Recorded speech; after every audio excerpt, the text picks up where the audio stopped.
Ang ganda nitong relo na to. Hoy, Brad. Parang nandyan yung itak mo. Oh, nandyan, bagong hasa ako. Yung binili mo sa naglalako. Oh, matalim nga, lalo ko. Di ba matalim yun? Lalo kong tinaliman. Bakit ba? Pagka baka hiramin ko Bakit? Si Mrs. Pinipendeho ako eh. Si misis mo? Ang dami nagsasabi sa akin mga kapitbahay namin. Oh, Ano daw eh.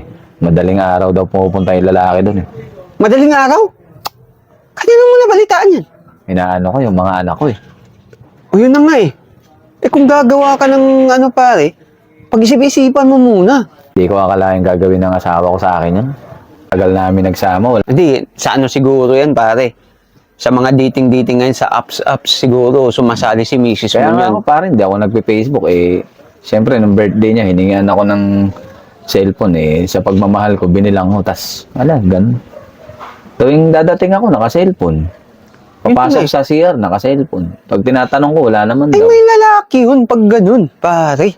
Kilala mo na ba kung sino yung lalaki? Hindi nga eh. Nakakapanginig ng laman. Mga babae talaga ngayon, pare, alam mo, sa totoo lang. May asawa na sila lahat-lahat eh. Pero, hindi pa sila kontento para dun sa mga asawa nila eh. Tinatanong ko siya, ano bang problema? Hindi naman umiimik. Wala daw yun, wala daw. Bigla pa akong babanatan ng laging galit sa akin. Laging galit. Wala naman akong ginagawa. Ay, Ayaw pa aminin kung may lalaki eh. Malamang yan, pare, may lalaki yan. Alam mo, pinagmumulan kasi, pare, ngayon, yung nauso na yung mga chat-chat na yan.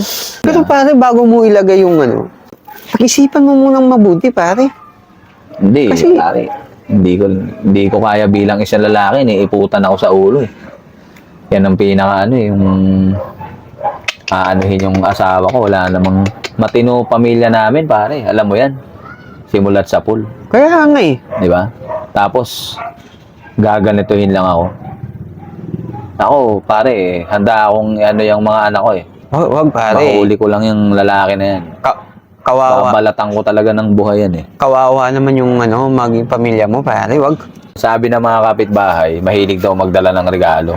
Tapos narinig ng mga chismosa doon, Oh, pinangakuan daw ng relo na gold na kulay brown yung brace. magdadala yung lalaki ng ganon?